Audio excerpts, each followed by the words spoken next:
So we conclude today with the colonial societies, and our focus really is on the lead up to the American Revolution. And the big questions I want you to be able to think about are what leads to the American Revolution, certainly, and secondly, how do these diverse colonies come together in some sort of unity, to enough unity at least to be able to revolt successfully against the most powerful empire in the world at that point. And the last question, really the biggest one, I think to ask is, was the American Revolution justified? We sort of assume as Americans that it was, but as historians we need to ask that question more objectively and really go back and look at what was happening. You had a stable government, a successful society in most respects in British North America. What happened that was so bad that led to the colonists rebelling against their government? So those are the big questions, and I want to start off with some of the background then in the 18th century, in the early 18th century, that kind of prepares the foundation for the later events leading to the Revolution. So between 1730 and 1770, you have this thing called the Great Awakening. And this is a religious revival that spreads across all of the colonies in British North America. It doesn't spread at the same time every place, but in those decades, every colony, every territory will experience this religious revival at some point.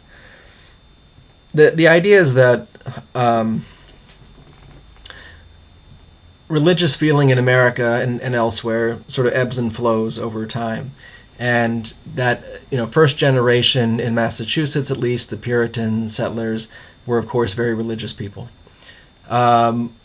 Later on, their children, their grandchildren are somewhat less religious, somewhat less concerned.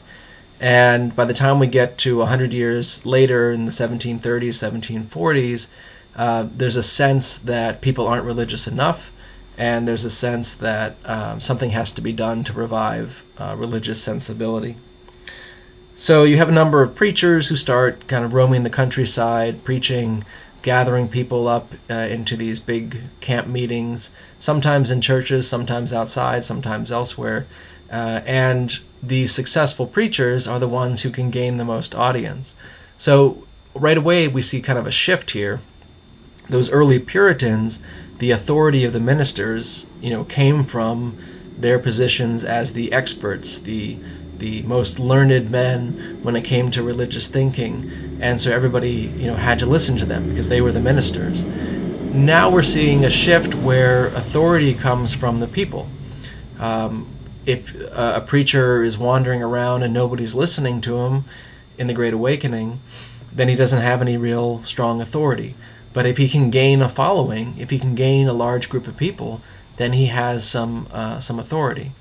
So preachers could be as smart as they want to be about the Bible and their interpretation, but if they can't get followers, then they really don't have any power.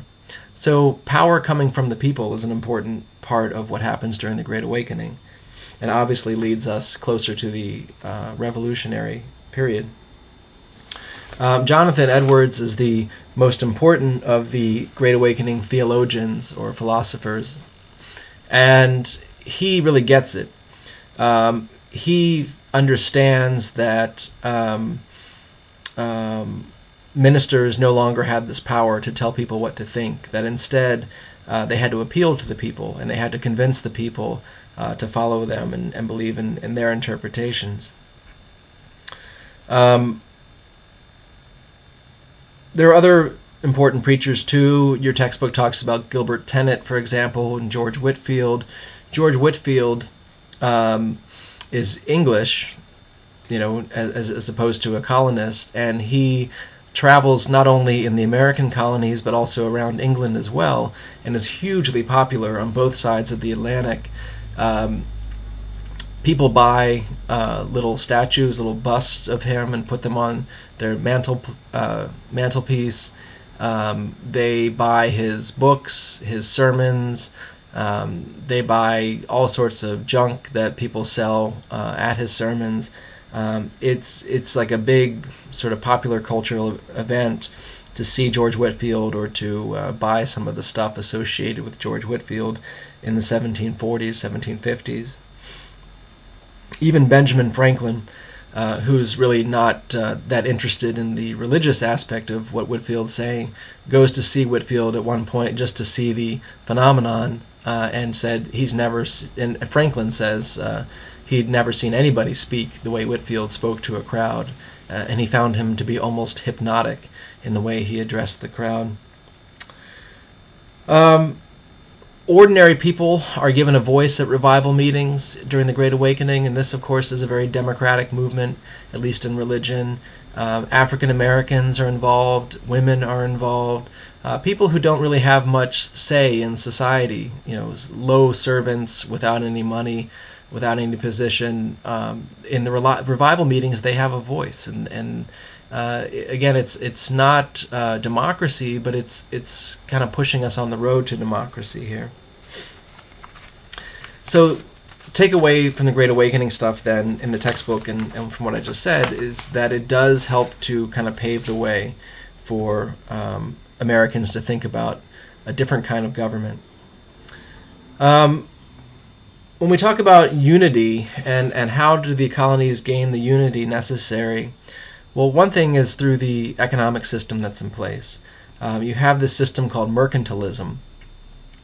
All the colonies were subordinate to Great Britain. After 1707, England has unified itself along with Ireland and Scotland, and we now have Great Britain.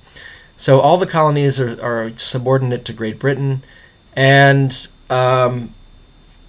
all shipping basically goes to England. So all crops have to be sold to England under the mercantilist system. You can't sell your crops to the highest bidder, but they have to go through London. The most successful merchants in Providence, Rhode Island, were those who were most successful at avoiding the British customs officials at Newport. And that tells us that there were plenty of colonists, and Rhode Island was sort of notorious for this, but there are plenty of colonists all over who are avoiding the mercantilist system and are selling their goods illegally at a higher profit. And so even though you have this mercantilist system where everything is unified in theory, in practice, there's a lot of people breaking the law. Together, these mercantile acts didn't really do very much. They didn't restrict the economy as much as they were supposed to. But anytime there was a recession, a depression in the economy, they were an easy target. And people could lay the blame on the mercantile acts and say that they weren't doing very well economically because of these laws. And they left this impression, at least, that the colonists were not in control of their own affairs economically. And increasingly, colonists aren't going to like that. All the colonies were developing economies that were not in accord with this mercantile system. So in the mercantile system, the colony should supply the mother country with raw materials, right? So, for example, Virginia is supplying Great Britain with tobacco, which then is processed in Great Britain and sold, elsewhere at a higher profit. Cotton plantations deeper south are selling cotton to Great Britain, where they can be made into textiles, into clothing, and sold, for a higher profit. That's the way it's supposed to work. But New England colonies are already setting up factories for manufacturing, which they're not supposed to do in the mercantile system. They're not just sending their raw materials over. They're, actually producing manufactured goods. And this doesn't help England build its industrial base the way mercantile theory says that the colonies will do. So an independent economy develops that is theoretically restricted by mercantilism, but in practice often is not. The problem for the colonist is that when the mother country, England, decides to kind of crack down on this and say you're not doing what you're supposed to, well, you already have these factory owners and others who are going to resist that crackdown and claim that their liberty is being, trampled on. You have a number of foreign conflicts or wars that are also going to unite the colonists together. Most importantly, the French and Indian War of the 1760s, 1750s into the early 1760s. This is called the 7 Years' War in Europe, but the American colonists call it the French and Indian War. Key effects are that this creates an American military. The British decide they want the colonists to join up in militias to fight the war and not just rely on British soldiers. And so this offers combat experience to a generation of Americans who will then use that combat experience a decade later in the Revolutionary period.